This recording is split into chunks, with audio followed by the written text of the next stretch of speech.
It's Tuesday, May 25th, and time for your Barbados Today morning news update.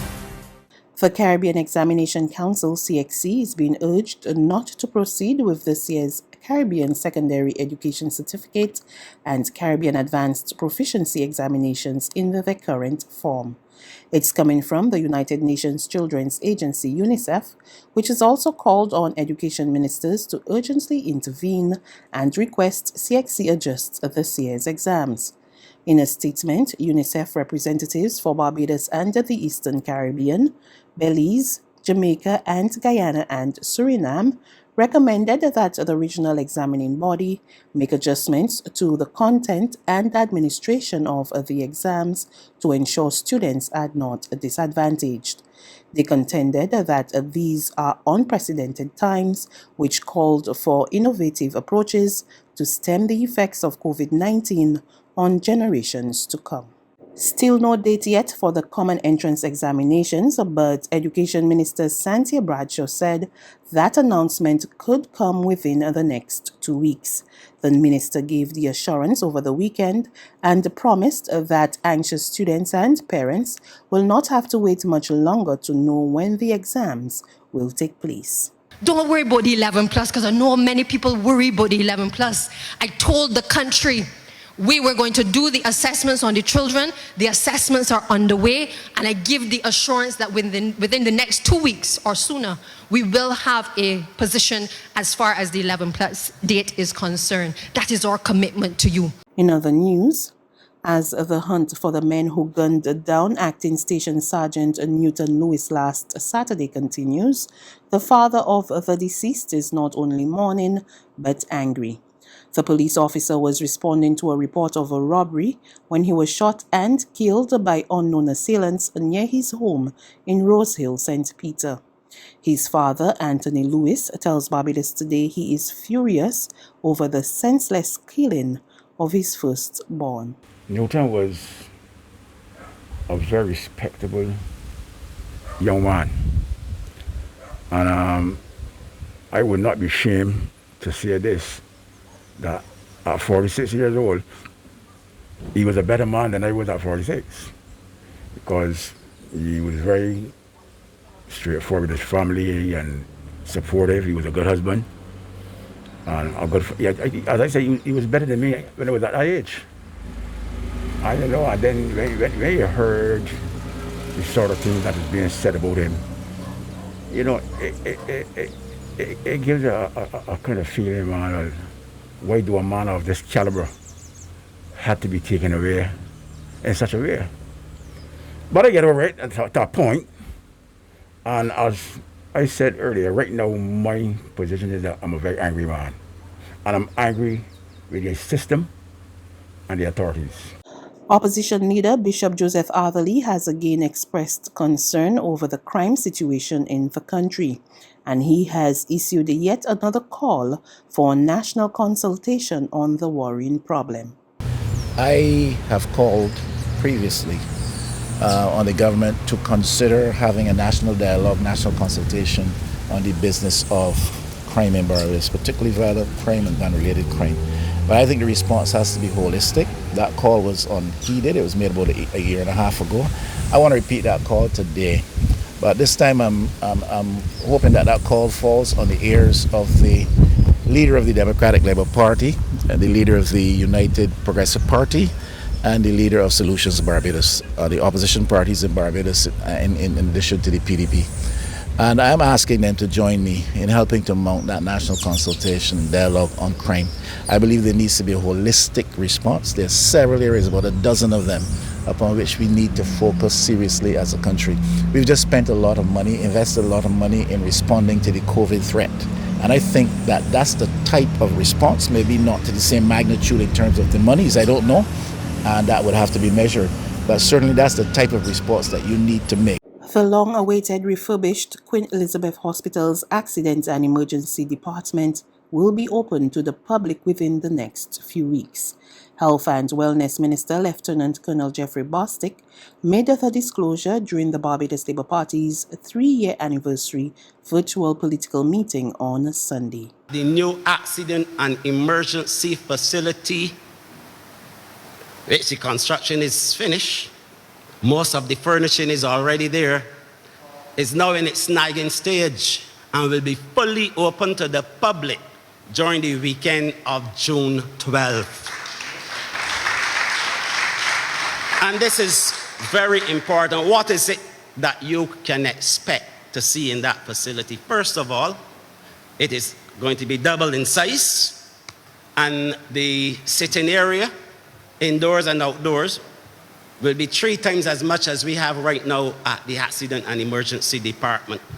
There will be a new screening and triage zone that will facilitate more clients.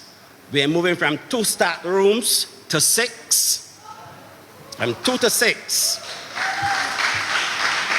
We are moving from having 1 ambulance being able to be accommodated at the Accident and Emergency Department to 4 ambulances at the same time.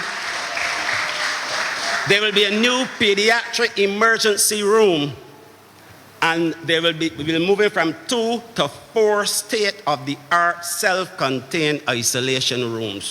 3 people, 1 male and 2 females, tested positive for COVID-19 on Sunday. Those new positives pushed the total number of confirmed COVID-19 cases in the country to 3,998, comprising 1,933 females and 2,065 males. The island has recorded 47 deaths as a result of the virus.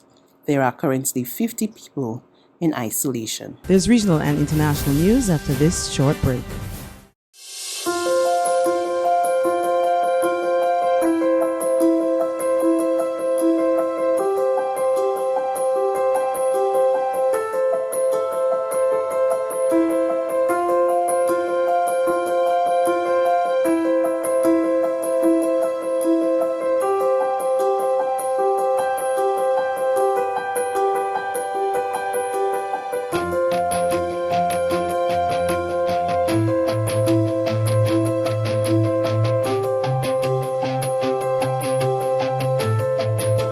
Barbados Today, news you can trust. To news from the region, Guyana's health minister makes an appeal for more young people to come forward and get vaccinated against COVID-19.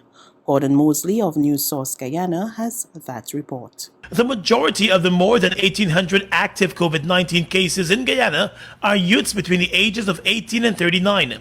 Minister of Health Dr. Frank Anthony today revealed that while more youths are becoming infected, they are the most hesitant to get the COVID-19 vaccines and are therefore lagging behind other age groups when the vaccination numbers are examined.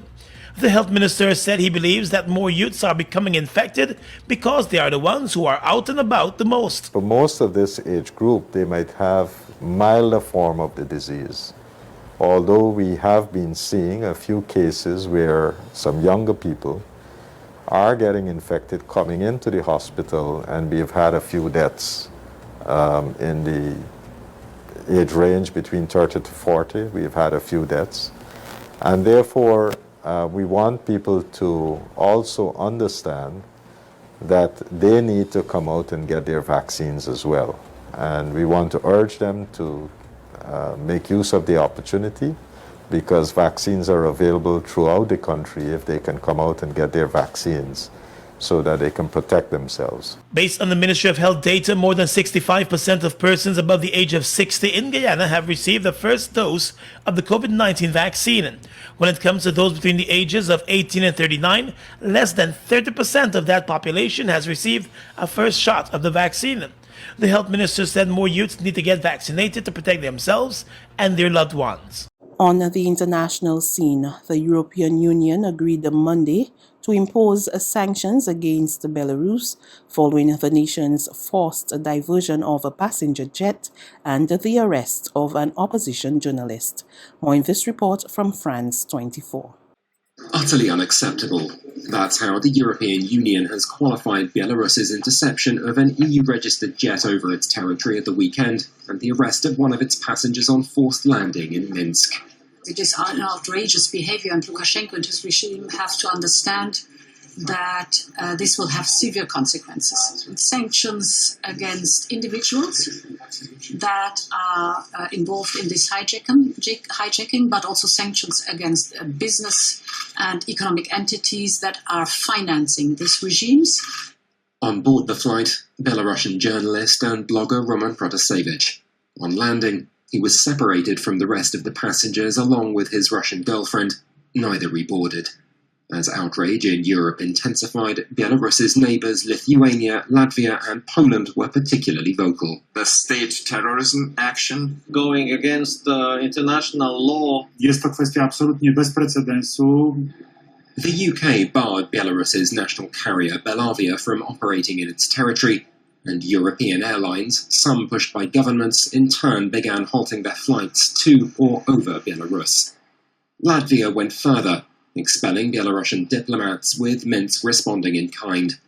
The jet itself, a Ryanair flight, was on its way from Athens to Lithuanian capital Vilnius when intercepted by a Belarusian fighter escort, apparently the result of what Minsk called a bomb threat. Many, though, have their doubts. That's news. But for the very latest, visit us at www.barbadostoday.bb. You can also subscribe to our e-paper, email updates, or like us on Facebook, and sign up for our breaking news alerts via WhatsApp. We're also on Izumi Media in bus terminals, as well as screenplay at supermarkets and gas stations near you. And you can also hear us on Mix 96.9 FM and Capital Media HD 99.3 FM.